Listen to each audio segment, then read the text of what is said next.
السلام عليكم ورحمة الله وبركاته. إن الحمد لله نحمده ونستعينه ونستغفره ونعوذ بالله من شرور أنفسنا ومن سيئات أعمالنا. من يهده الله فلا مضل له ومن يضلل فلا هادي له. أشهد أن لا إله إلا الله وحده لا شريك له وأشهد أن محمدا عبده ورسوله. اللهم صل وسلم على سيدنا محمد وعلى آله وأصحابه ومن تبعهم بإحسان إلى يوم الدين. Amma ba'd. Saya mulakan barisan ahli jawatankuasa masjid, hadirin muslimin muslimat yang dirahmati Allah Subhanahu wa taala. Jadi alhamdulillah, syukur kepada Allah Subhanahu wa taala, pada hari ini insya-Allah kita adakan sikit tazkirah ataupun tadabbur yang mana kita pilih daripada surah Al-Kahfi pada ayat yang terakhir, pada ayat yang ke-110. Dan ini sebenarnya merupakan salah satu daripada rangka ataupun kaedah kita berinteraksi dengan Quran, iaitulah kita tadabbur memahami ayat-ayat Al-Quran. Dan sebenarnya tadabbur ini hukumnya, kalau ikut pandangan para alim ulama, Imam Suyuti, Imam Ibn Kathir, disebut juga oleh Syekh Dr. Musa'id At-Tayyar, disebut oleh Syekh Dr. Khalid As-Sabat, ini semua ulama-ulama besarlah di Mekah. Mereka menyatakan bahawa hukum tadabbur ni ataupun memperhatikan makna-makna ayat, beramal dengan ayat-ayat Al-Quran, maka hukumnya adalah wajib, hukumnya adalah wajib. Jadi antara cara kita nak mendapatkan pahala yang besar juga selain daripada kita membaca Al-Quran adalah kita mentadabbur Al-Quran. Jadi insya-Allah hari ini kita baca dulu pada ayat 110 daripada surah Al-Kahfi. Dan tuan-tuan boleh tengoklah dekat telefon ataupun ada Quran dan sebagainya. Kita ambil berkat, kita baca insya-Allah. Baik. A'udzu billahi minasyaitonir rajim. Bismillahirrahmanirrahim. قل إنما أنا بشر مثلكم يوحى إلي أنما إلهكم إله واحد فمن كان يرجو لقاء ربه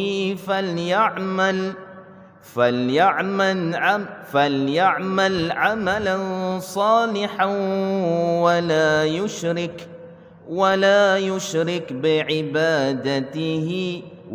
يشرك بعبادة ربه أحدا. Sadaqallahu azim. Baik, yang bermaksud, katakanlah wahai Muhammad, sesungguhnya aku hanyalah seorang manusia seperti kamu. Diwahyukan kepadaku bahawa Tuhan kamu hanyalah Tuhan yang satu, yakni Allah. Oleh itu, sesiapa yang percaya dan berharap akan pertemuan dengan Tuhannya, hendaklah dia mengerjakan amal yang saleh dan janganlah dia mensyirikkan ataupun mensekutukan Allah dengan sesiapa pun dalam ibadahnya kepada Tuhannya. Sadaqallahu azim. Baik. Jadi ayat ini ayat yang terakhir, dan seperti mana kita sedia maklum, surah Kahfi ini adalah surah yang sunnah dibaca pada hari Jumaat, kerana dia mengandungi fadilat-fadilat kelebihan. Antara Nabi sebut dalam hadis sahih riwayat Al-Hakim dalam kitabnya Al-Mustadrak, menyatakan bahawa sesiapa yang membaca surah Kahfi ini, terutama pada hari Jumaat, malam Jumaat lah, maksudnya hari Khamis itu, Khamis tu maghrib tu, itu dah masuk Jumaat lah, dah boleh start kita baca, maka dia dilindungi 2 Jumaat yang berikutnya. Ataupun dalam hadis yang lain, hadis sahih juga, iaitulah dia diberikan cahaya.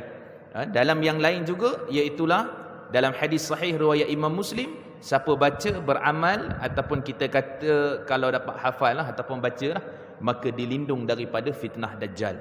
Jadi kita kata ini kelebihan surah Kahfi.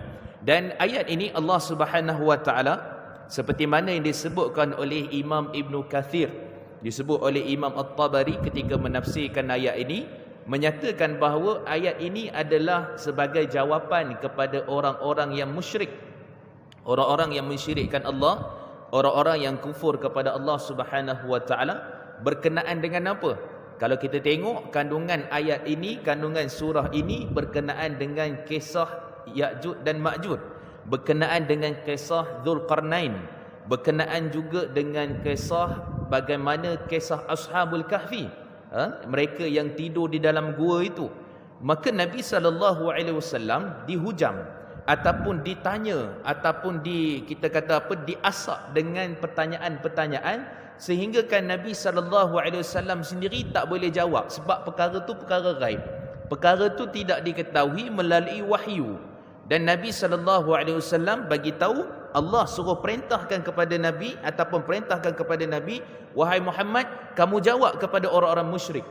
Kamu jawab kepada orang-orang yang kufur kepada Allah Subhanahu wa taala itu dengan jawapan iaitulah, aku ni hanyalah basyarum mithlukum, manusia seperti kamu.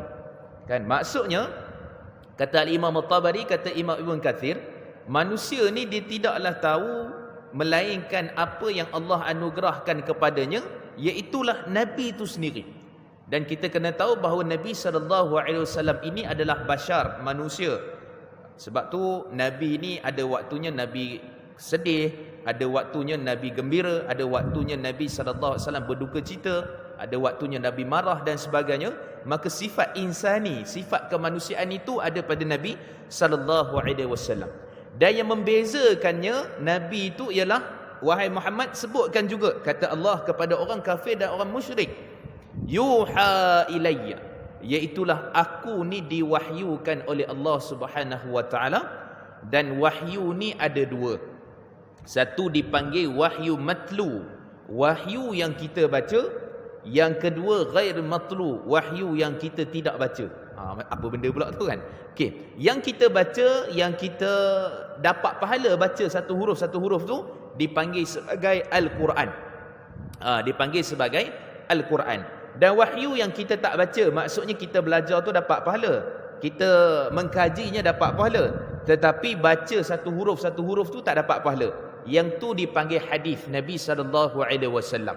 Kan jadi kalau kita baca contoh innamal a'malu binniyat, tak dapatlah innama tu berapa pahala dia, kan? A'malu tu berapa pahala, tak dapat, sebab dia adalah hadis Nabi dan bukan Al-Quran.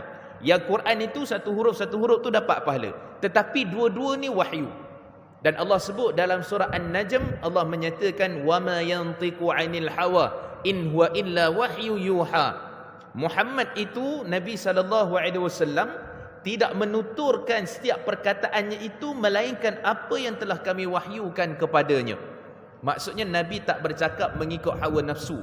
Nabi tak bercakap dengan keadaan yang suka mencaci, memfitnah dan sebagainya, tak ada. Kerana kami wahyukan setiap tutur perkataan Nabi SAW. Itu yang dipanggil sebagai hadis. Dan dalam riwayat daripada Ibnu Majah, hadis yang sahih, kata Nabi SAW, ala innani utiltu Qur'ana wa mithlahu ma'ah, dan aku telah pun datangkan Al-Quran, kata Allah, dan sesuatu yang sebanding ataupun yang sama dengannya, iaitulah hadis Nabi SAW. Maka kita kata nuzul Quran, sempena Al-Quran, maka ayat ni sangat bertepatan, kerana wahyu itu antara benda yang sangat-sangat perlu kita pegang, yang sangat-sangat perlu kita pegang teguh, dan ia merupakan sumber yang sangat penting dalam kehidupan kita dunia dan juga akhirat. Dan mungkin Al-Fadhil Ustaz Dr. Suki telah pun sentuh pada ayat 184 surah Al-Baqarah, punca ataupun apa sebab wahyu ni Allah turunkan. Yang pertama kita sebut ringkasnya ialah apa dia? Hudal linnas, petunjuk bagi manusia. Yang kedua adalah bayyinat, keterangan menjelaskan sesuatu yang mana Allah Subhanahu wa taala telah sebutkan dalam Quran dan sebagainya. Dan yang ketiga ialah furqan, yang membezakan di antara yang hak dan juga yang batil.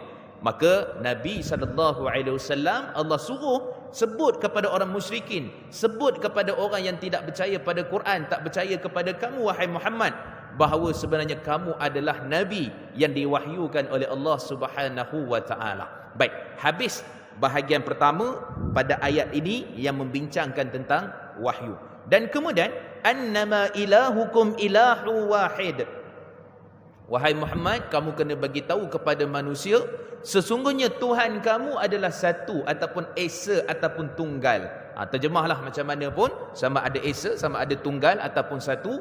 maka kita kata itu sifat yang ada pada Tuhan, ataupun kita kata sebagai Allah itu adalah satu. Kan? Sebab tu kita suka solat witir. Kan? Dalam hadis riwayat Imam Al-Bukhari, kata Nabi SAW, hadis sahih, iaitulah Allah Subhanahu wa taala ini ialah witir, ganjil, satu. Wa yuhibbu witr, dan Allah suka kepada benda yang ganjil. Kan solat witir 99 nama Allah Subhanahu wa taala. Kalau tengok lagi apa lagi? Banyaklah Allah suka kepada benda-benda yang ganjil ini, benda-benda yang ganjil ataupun satu ataupun jumlahnya ganjil, itu adalah kesukaan Allah Subhanahu wa taala. Dan Allah itu sendiri adalah ganjil, satu saja. Tidak ada 3, tidak ada 5, tidak ada 7. Baik, maka Allah kata, kamu katakan juga kepada mereka, wahai Muhammad, kamu kena tanamkan tauhid kepada mereka. Tanamkan akidah yang kukuh, ajarkan mereka akidah, dakwah kepada mereka. Sesungguhnya Allah itu adalah satu, wahid. Sesungguhnya Allah itu adalah satu.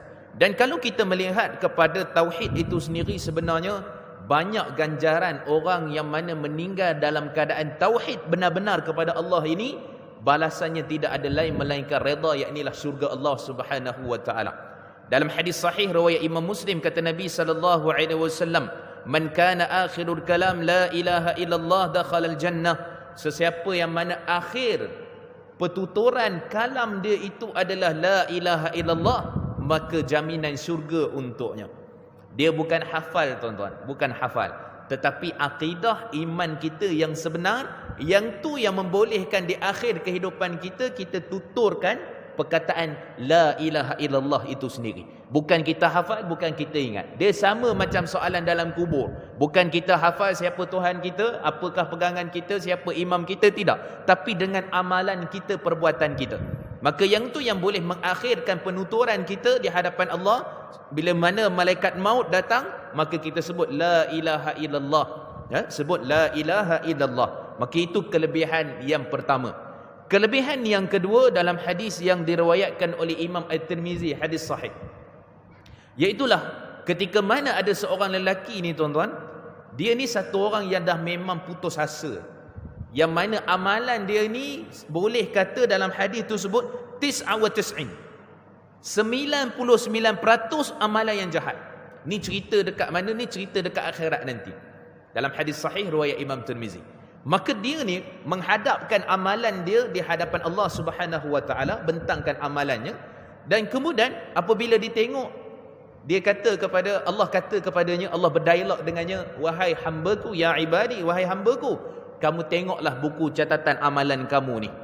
Ada tak yang kamu rasa-rasa macam malaikat aku tersilap catat kebaikan yang kamu telah buat?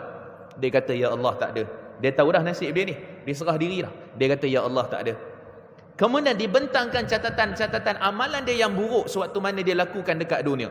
99% amalan dia yang buruk. Kemudian dia kata kepada Allah, ya Allah, tak ada, amalan ni betul. Malaikat tak silap catat. Betul belaka, tepat belaka. Tak ada pun yang salah. Maka dia kata, wahai hamba-Ku, kamu tunggu. Maka pada waktu tu, kalau kita tengok, tuan-tuan, 99% ni kira teruk lah, amalan buruk kan. Amalan buruk tu kira calon tu tak ada tempat lain lah melainkan ke dalam neraka Allah Subhanahu wa taala. Tapi dengan rahmat dan kasih sayang Allah Subhanahu wa taala, wahai hamba-Ku, tunggu. Allah perintahkan kepada para malaikat membawa keluar bitaqah. Sebab tu hadis ni namanya hadis bitaqah, hadis kad. Kan, tuan-tuan jangan bayangkan macam kad ATM ke, kad apa, kad kredit apa tu, bukan. Kad top up Touch 'n Go, bukan. Dia macam kad. Bila bawa keluar tu, malaikat bawa keluar, maka pada kad itu tertulis kalimah la ilaha illallah, iaitulah tidak ada Tuhan yang layak disembah melainkan Allah Subhanahu wa taala. Kemudian Allah perintahkan para malaikat timbang 99% keburukan dosa yang dia buat tu, timbang pula sebelah itu ialah dengan kad tadi tu kalimah la ilaha illallah. Maka dengan rahmat Allah Subhanahu wa taala, Allah ampunkan orang tadi dengan sebab tauhidnya yang kukuh.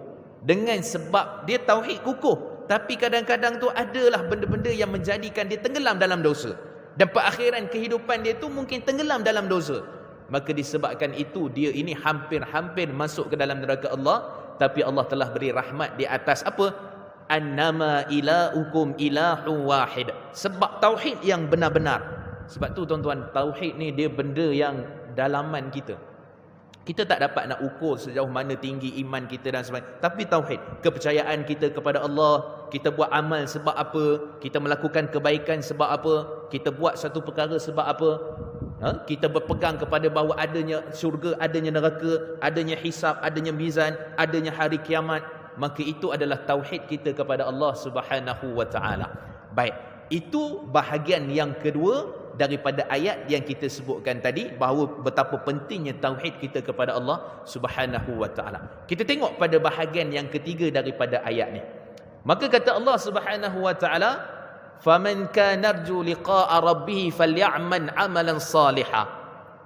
Sesiapa yang mana dia berharap untuk bertemu dengan Tuhannya.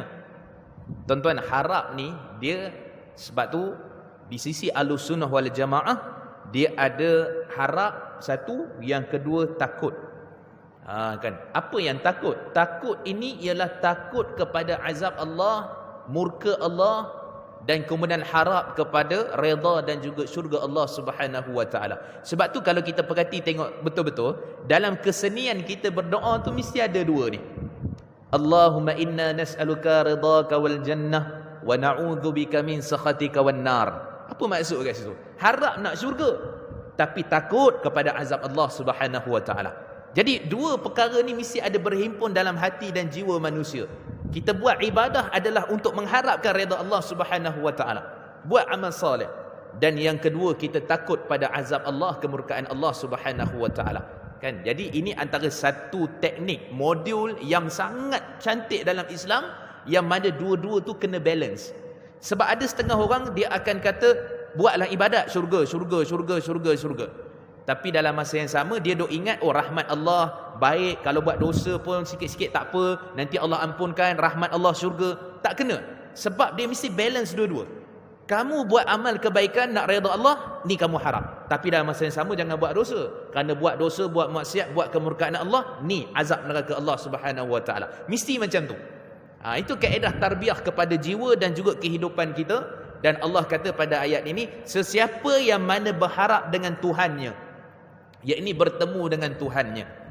Tuan-tuan, dalam hadis riwayat Imam Muslim, kata Nabi SAW, man ahabba liqa Allah, siapa yang mana cinta dan suka untuk bertemu dengan Allah Subhanahu wa taala, ahabballahu liqa, Allah amat suka dan cinta untuk bertemu dengannya. Wa man kariha an liqa Allah, siapa yang mana dia benci, tak suka untuk bertemu dengan Allah Subhanahu wa taala, karihallahu liqa'ah, Allah benci dan tak suka untuk bertemu dengannya. Persoalan yang timbul daripada hadis ni sahih riwayat Imam Muslim. Macam mana pula ada orang yang benci nak bertemu dengan Allah? Mestilah orang suka dan cinta nak bertemu dengan Allah Subhanahu wa taala. Maka Imam Nawawi rahimahullah bawa dalam kitab beliau Riyadhus Salihin, menjelaskan panjang lebar, para ulama mensyarahkan, menyatakan rupa-rupanya tuan-tuan, memang ramai orang suka dan cinta untuk bertemu dengan Allah ni, tapi perbuatan dia, percakapan dia, lidah dia, amalan dia, tak ada pun nampak ciri-ciri nak berjumpa dan rindu bertemu dengan Allah. Maka yang tu yang maksudnya dia itu dalam istilah mudahnya benci untuk bertemu dengan Allah Subhanahu wa taala. Maka Allah benci untuk bertemu dengannya. Maka sebab tu kita kena jaga tindakan, perbuatan kita dan sebagainya, yang mudah-mudahan dengan sebab itu menjadikan Allah cinta, Allah suka nak bertemu dengan kita. Kita apatah lagi sebagai hamba Allah amat cinta, amat suka untuk bertemu dengan Allah Subhanahu wa taala. Sebab tu tuan-tuan, ada satu hadis yang Nabi ajar doa kita untuk bertemu dengan Allah ni. Ni kita kena hafal, kita kena ingat tuan-tuan. Tak apa, saya ajar pada tuan-tuan nanti insya-Allah. Yang mana dalam riwayat Imam An-Nasa'i, hadis yang sahih, Nabi sallallahu alaihi wasallam ajar kepada kita, Allahumma inna as'aluka ladzatan nazar ila wajhik wa syauqa ila liqa'ik. Yang bermaksud, ya Allah, aku mohon kepadamu untuk merasa kelazatan. Kelazatan apa? Untuk memandang wajah Allah Subhanahu wa taala, dan terlalu rindu untuk bertemu dengan Allah Subhanahu wa taala. Kalau tak dapat bahasa Arab ni tak apa tuan-tuan, doa bahasa Melayu lah. Ya Allah, berilah kelazatan untuk memandang wajah Allah, memandang wajahmu, dan tambahkan kerinduan untuk bertemu dengan Allah Subhanahu wa taala. Kan, tuan-tuan cuba baca doa ni ya. Allahumma inna as'aluka ladzatan nazar ila wajhik wa syauqa ila liqa'ik. Okey, ya Allah, kurniakan ataupun anugerahkanlah kepada kami ini apa tu kelazatan untuk memandang wajah Allah di hari akhirat kelak, dan kemudian rindu untuk bertemu dengan Allah Subhanahu wa taala. Maka yang ni yang Allah sebut tadi, faman kana yarju liqa'a rabbih, siapa yang mana dia nak bertemu dengan Allah Subhanahu wa taala, berharap sungguh-sungguh, maka antara doanya yang kita minta tadi kepada Allah Subhanahu wa taala. Baik, kemudian Allah kata, kalau setakat doa, kalau setakat harap, tak cukup nak jumpa Allah ni. Kan tak cukup nak bertemu Allah ni. Rupanya ada syarat dia. Baik, syarat yang pertama ialah falyamal amalan salihah. Maka hendaklah kamu melakukan amal yang salih. Dalam surah Al-Mulk pada ayat yang kedua Allah kata ahsanu amala. Macam mana ni? Satu kata ahsanu amala, yang kedua kata amalan salih. Allah sebut dalam surah Al-Mulk pada ayat yang kedua, allazi khalaqal mauta wal hayata liyabluwakum ayyukum ahsanu amala wa huwal azizul ghafur. Kan Allah menyatakan bahawa dialah Allah yang menjadikan mati kamu dan menghidupkan kamu untuk dia menguji di antara kamu siapakah yang paling terbaik amalannya. Dalam ayat ni Allah sebut amalan soleh. Maka tuan-tuan, kata Imam Ibn Rajab Al-Hambali, antara juga ujian kepada manusia ni bukan sekadar qada dan qadar, ditimpa bala bencana, bukan sekadar ujian melakukan dosa dan maksiat, rupanya ujian nak buat baik pun ada. Nak buat amal soleh ni pun ada, tuan-tuan. Kan? Kita tengoklah kadang-kadang pada diri kita. Kan ni dah berapa 18 Ramadan, kita cuba tengok berapa agak-agak markah kalau kita rasa nak bagi markah lah pada amal ibadat kita. Tengok satu, gariskan satu-satu. Quran berapa agaknya markah kita dapat dekat 18 Ramadan ni? Selawat zikir kita berapa banyak? Salat kita, rawatib, salat sunat apa semua, agak-agak aje lah. Kita sendiri bukan nak bagi tahu kat orang. Agak-agak aje lah kan. Berapa markah yang kita dapat tu? Maka pada waktu tu adakah cukup dalam kategori dipanggil sebagai amal soleh yang berterusan, yang istiqamah, ataupun sebenarnya masih ada kekurangan? Kalau masih ada kekurangan pada waktu tu, kita kejar buat yang terbaik. Masih ada waktu berbaki. Dan sebenarnya bukanlah hanya sekadar pada bulan Ramadan sehinggalah kita diwafatkan oleh Allah Subhanahu wa taala. Itu maksud yang sebenar. Maka kita nak tengok untuk capai yang dipanggil amalan soleh tu, sebaik-baik amalan yang Allah sebut dalam surah Al-Mulk ayat kedua tu, apa kategori syarat dia? Baik, syarat dia tuan-tuan senang kita hafal, senang kita ingat, 3I. 3I. Kan? Apa syarat dia? 3I ni. Yang pertama sekali adalah ikhlas. Hak ni benda paling tinggi, benda paling penting, tuan-tuan. Kita kadang-kadang amal ni kita pulun banyak, tapi kadang-kadang tu bercampur bau dengan ketidakkeikhlasan, dengan kepenatan, dengan rasa macam lemah semangat, macam-macam. Itu perasaan manusia. Itu memang ada pada siapa? Pada saya, pada semua kita ada. Cuma macam mana kita nak benteras keikhlasan itu? Maka sebab tu kata Allah Subhanahu wa taala, "Wa ma umiru illa liya'budullaha mukhlishina lahuddin." Dan tidaklah kami perintahkan kepada kamu, wahai umat, wahai hamba-hambaku, melainkan kamu beribadah sebenar-benar ikhlas kepada Allah Subhanahu wa taala. Dan dalam hadis sahih riwayat Imam Muslim, tuan-tuan, Nabi ingatkan kepada kita 3 kelompok golongan yang hancur amalannya dekat hari akhirat. Golongan yang pertama Allah panggil orang yang baca Quran. Baca Quran, banyak baca Quran, hafal Quran, ingat Quran, jadi imam tarawih. Imam tarawih ni pun macam-macam juga kadang-kadang, tuan-tuan, kan. Nak kalau imam-imam jemputan, kan, bila imam jemputan ni dia macam-macam masalah ada. Masalah mic, dia punya sound, aduh tak sedap mic sound malam ni, nak tarik sikit pun tak boleh, tak syok kan. Jadi macam-macam perasaan ada. Tu tok imam tu kena uji juga, kena uji. Apatah lagi kita, kan. Jadi sebab tu Allah Subhanahu wa taala ingatkan kepada kita, bila kita baca Quran, jangan anggap kita ni sebagai liyuqal qari'. Jangan kamu rasa kamu ni yang hebat pandai baca Quran, banyak baca Quran. Jangan. Itu golongan pertama. Golongan yang kedua, iaitulah mereka yang mana dermawan.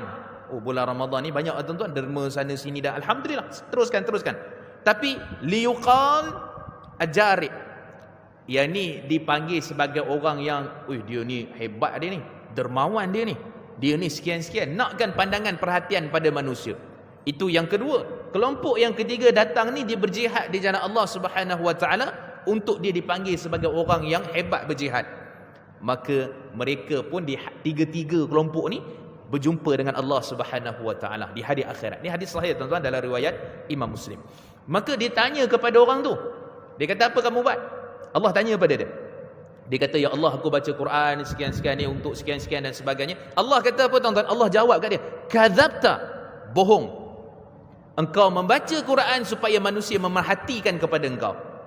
Kemudian datang pula orang dermawan, dia kata, Allah tanya, kamu buat apa? Dia kata, aku mendermakan, infakkan harta aku untuk sekian-sekian. Dia kata, kadzabta, kamu bohong. Kamu derma tu untuk manusia kata ataupun bagi gelaran kepada kamu hartawan, dermawan dan seterusnya lah. Kemudian datang pula yang berjihad tadi, dia kata, aku ni berjihad di jalan Allah sebagainya. Maka pada waktu tu Allah tanya, kamu buat apa? Dia kata, saya jihad semua. Dan kemudian Allah kata, kadzabta, kau bohong. Kemudian tuan-tuan, diheret wajah mereka bertiga ni, dilontar dalam neraka Allah Subhanahu wa taala. Sebab tu kita bimbang amalan-amalan kita buat ni tuan-tuan, memang banyak insya-Allah tuan-tuan lah. Saya tak tahu lah, sikit-sikit tuan-tuan. Tuan-tuan kita banyak insya-Allah, mudah-mudahan lah sebanyaknya kita buat, tapi hati keikhlasan kita nak kena jaga supaya dengan sebab itu memberikan amalan kita diterima oleh Allah, bukan diterima oleh manusia tapi diterima oleh Allah Subhanahu wa taala. Baik, itu ayat yang pertama untuk dapat amalan soleh yang disebut pada ayat ni. Ayat yang kedua ialah ittiba'ur rasul, iaitulah mengikut Nabi sallallahu alaihi wasallam. Nabi sallallahu alaihi wasallam sebut pada kita dalam hadis riwayat Imam Tirmizi, hadis sahih, innahu man qama ma'al imam hatta yansarif kutiba lahu qiyamul lailah. Siapa yang salat sehingga selesai bersama imam, yakni salat tarawih, maka ditulis baginya pahala qiyamul lail satu malam. Kita buat sebab tahu sunnah Nabi sallallahu alaihi wasallam sampai selesai. Sampai selesai. Kemudian juga apa? Nabi sallallahu alaihi wasallam sebut kepada kita tentang bacaan selepas solat witir. Nak baca yang lain tu panjang-panjang tu tak apa, silakan. Tapi yang Nabi buat, kata Ubay bin Ka'ab radhiyallahu anhu, sahabat Nabi SAW, hadis sahih riwayat Ibnu Majah, kata Nabi SAW, kata Ubay bin Ka'ab, fa idza faqad Nabi sallallahu alaihi wasallam min salati, bila Nabi selesai daripada salatnya, yakni selepas bagi salam witir akhir. Tak kiralah ni tuan-tuan, sama ada witir dengan imam ke, witir pada malam karang ke dan seterusnya, maka Nabi membaca Subhanal Malikil Quddus, Subhanal Malikil Quddus, Subhanal Malikil Quddus. Nabi baca 3 kali tuan-tuan. Ini sunnah yang kita kena hidupkan balik. Lepas salat witir tu tak kira lah, lepas bulan Ramadan pun ada orang salat witir. Memang salat witir pun walaupun bukan lagi pada bulan Ramadan, sebab sebagai penutup amalan kita pada malam tu, maka kita baca Subhanal Malikil Quddus, ikut sunnah Nabi sallallahu alaihi wasallam. Kan itu antaranya lah. Kemudian apa lagi tuan-tuan? Makan kurma. Kan makan kurma ni saya pun tak pasti berapa kotak dah kot. Banyaklah kot dah kurma kita, sebab nak ikut sunnah Nabi sallallahu alaihi wasallam, buka puasa kurma sebiji kan. Ada ataupun 2 biji ataupun 3 biji ganjil lah kan. Waktu sahur pun sama, ambil kurma dulu, lepas tu barulah makan benda-benda yang lain tu. Tapi tuan-tuan, ada satu sunnah macam mana Nabi makan kurma, iaitu jarang disebut. Dalam hadis riwayat Imam Muslim, Nabi sallallahu alaihi wasallam ini bila Nabi nak makan kurma, Nabi akan ambil kurma tu dengan 3 jari Nabi. Nabi ambil. Dan kemudian Nabi masukkan dalam mulut Nabi. Ada orang suka buang biji dan sebagainya, tapi Nabi ambil kurma tu dulu dengan biji-biji kurma tu, Nabi terus makan. Lepas makan tu, dah habis-habis tu tinggal biji je. Lepas biji tu tuan-tuan, Nabi buat apa? Nabi sallallahu alaihi wasallam ambil ni 2 jari, Nabi kepit biji tu, kemudian Nabi buang. Cuba tengok. Kepit ni pun kita ambil tu, bila makan kurma tu kan, kita keluarkan biji kat mulut kita tu, kita ambil kepit ni, kita kepit macam tu. Tu pahala tuan-tuan, sebab kita tahu tu sunnah Nabi. Kita sama ni tak tahu berapa kotak tuan-tuan, habis buang macam tu je kan, ataupun keluar dulu dia punya biji tu. Tapi kalau kita buat macam tu tuan-tuan, ya Allah, plus pahalanya. Makan kurma dah, sahur dah, ganjil dah, lepas tu ambil pula macam tu, maka itu adalah kita menghidupkan sunnah Nabi sallallahu alaihi wasallam. Yang tu dipanggil amal soleh. Yang kedua yang dipanggil ittiba'ur rasul. Yang tu kita nak kena tanam, yang kita nak kena buat. Carilah sunnah-sunnah Nabi ni, kita kena amalkan dalam kehidupan kita berterusan. Baik, yang ketiga ialah tuan-tuan, istiqamah. Istiqamah ni adalah satu perkara ataupun rezeki yang Allah kurniakan tuan-tuan. Tak semua orang dapat rezeki istiqamah ni. Kerana rezeki istiqamah ni satu anugerah yang sangat besar. Sebab tu Allah sebut dalam surah Ahqaf ayat 13 dan juga ke-14. Allah menyatakan tentang apa kelebihan orang istiqamah ni, dan ada kaitan dengan ayat yang kita bincangkan ni. Allah menyatakan, innal ladzina qalu rabbunallahu thumma istaqamu fala khaufun alaihim wala hum yahzanun ulaika ashabul jannah khalidina fiha jazaa'an bima kanu ya'malun. Sadaqallahu azim. Ayat yang ke-13 dan 14 daripada surah Al-Ahqaf. Allah menyatakan mereka yang mana telah mentauhidkan Allah. Tadi kita bincang tentang Allah itu satu, wahid, ataupun kita kata mentauhidkan Allah, sembahnya kepada Allah. Yang mana mereka ini menyatakan Tuhan itu adalah Allah, thumma istaqamu, kemudian mereka istiqamah, fala khaufun alaihim, mereka tidak akan berasa takut, walahum yahzanun, dan mereka tidak akan rasa duka cita. Tuan-tuan, orang istiqamah ni, bila dia amalan tu dipersembahkan di hadapan Allah, dia takkan rasa takut amalan itu tertolak. Sebab dia dah berharap, dia dah buat yang paling terbaik, dia takkan rasa takut amalan itu tertolak di hadapan Allah. Itu disebut oleh Imam Tabari dan Imam Al-Qutubi ketika menafsirkan surah Ahqaf ayat 13 ini. Kerana apa? Kerana dia istiqamah, kerana dia ikhlas, kerana dia buat betul-betul. Bila amalan tersembah di hadapan Allah, dia takkan rasa takut. Sebab tu kategori orang dekat akhirat bila bawa amalan ni, tuan-tuan, ada 3 kategori. Yang pertama, orang yang kufur, yang tu habis tertolak semua. Yang kedua, dia beriman, dia buat amalan tapi tak banyak, tapi tak istiqamah, menyesal dia dekat akhirat nanti. Dan yang ketiga, orang yang mana dia bersedekah, dia langsung tak bersedekah. Dan Allah kata dalam surah Taghabun ataupun dalam surah Munafik, Allah menyatakan fa as-saddaqa wa akum minas salihin. Ya Allah, tolonglah balikkan aku dekat dunia sekejap je. Bagilah ruang dan peluang untuk aku bersedekah dan aku akan jadi orang-orang yang soleh. Itu hanyalah harapan yang sia-sia, tuan-tuan. Kerana Allah tidak akan makbulkan lagi manusia untuk balikkan semula kehidupannya waktu dekat dunia, boleh bersedekah, amal soleh dan sebagainya. Maka disebabkan itu, mereka ini menyesal. Dan yang kedua, walahum yahzanun, dan mereka tidak akan rasa duka cita terhadap apa yang mereka tinggalkan sewaktu mana mereka dekat dunia. Harta mereka kalau ada banyak pun, mereka dah letak dah tempat dekat mana wakafnya, sedekahnya dan sebagainya. Kalau ada anak-anak dan sebagainya, mereka dah didik dah yang paling terbaik. Kalau ada ahli keluarga dan sebagainya, mereka dah bagi dah apa yang sepatutnya. Kalau ada tanggungjawab dengan jiran dan sebagainya, takkan rasa sedih tinggalkan apa yang ada dekat dunia. Maka yang inilah sifat orang yang bila mana dia bertemu dengan Allah, takkan rasa takut sebab istiqamah, dan kemudian takkan rasa duka cita, dan mereka ini adalah daripada golongan syurga Allah Subhanahu wa taala. Dan akhir sekali, tuan-tuan, Allah sebut pada yang keempat, Allah menyatakan pada ayat ini, wala yusyrik biibadati rabbih ahada.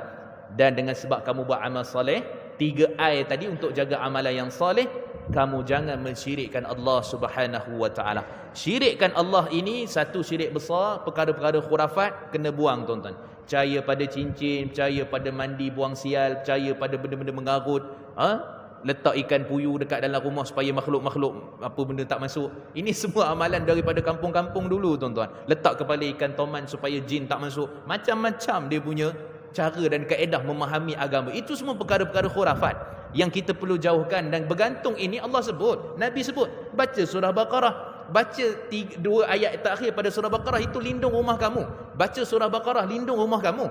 Kita duk ikan puyuh lagi. Itu masalah dia, tuan-tuan. Kan? Jadi yang tu alhamdulillah kita mungkin tak ada. Tapi sebahagian di kampung-kampung masih ada kepercayaan yang seperti itu. Itu satu bahagian. Yang kedua, syirik juga boleh berlaku, ialah riak, takabur, sum'ah, sombong dan sebagainya. Dan sebab tu, tuan-tuan, saya akhirkan perbincangan kita ni untuk lindung amalan soleh yang kita dah buat banyak, untuk lindung kebaikan-kebaikan amal yang kita buat banyak. Tuan-tuan, jangan tinggal istighfar waktu sahur. Waktu sahur. Kerana Allah sebut dalam surah Ali Imran pada hujung ayat 17, Allah menyatakan wal mustaghfirina bil ashar, iaitulah mereka beristighfar pada waktu sahur. Allah repeat lagi tentang orang istighfar pada waktu sahur ni pada surah Az-Zariyat pada ayat yang ke-18. Allah menyatakan wabil asharihum yastaghfirun, pada waktu sahur mereka beristighfar. Para ulama bincang, kenapa kita penutup amalan soleh kita buat tu, puasa, solat wajib, apa benda semua, tarawih tu, akhir tadabbur Quran, baca Quran, akhirnya sebelum sahur tu tutup dengan istighfar. Ambil 5 minit ke 10 minit, banyak-banyak istighfar pada Allah. Rupanya tuan-tuan, untuk menampung segala amalan dan kekurangan, ketidakikhlasan, keletihan dan apa saja kelemahan yang kita ada melakukan ibadat dalam tempoh 24 jam tu. Maka jangan tinggal istighfar, kerana istighfar ni dia bantu kita untuk jadikan amalan kita tu supaya walaupun ada kekurangan tapi bantu dan tolong di sisi Allah, supaya ada di sana Allah terima dan Allah beri amalan tu kebaikan kepada kita. Jangan tinggal istighfar, dan istighfar ni mengelakkan kita pada syirik pada amalan perbuatan kita, ketidakikhlasan dan perkara-perkara yang berkaitan. Jadi mudah-mudahan kita dapat apa yang disebutkan oleh Allah pada hujung surah Kahfi ayat 110 ni, memberikan timbal balas kebaikan, amal kebaikan kita buat, jaga hati kita, jaga perasaan kita, dan harap kepada syurga Allah, jauh daripada murka Allah Subhanahu wa taala, dan kita suka untuk bertemu dengan Allah, cinta untuk bertemu dengan Allah Subhanahu wa taala. Aqulu qauli hadza wa astaghfirullah li wa lakum. Wassalamu alaikum warahmatullahi wabarakatuh.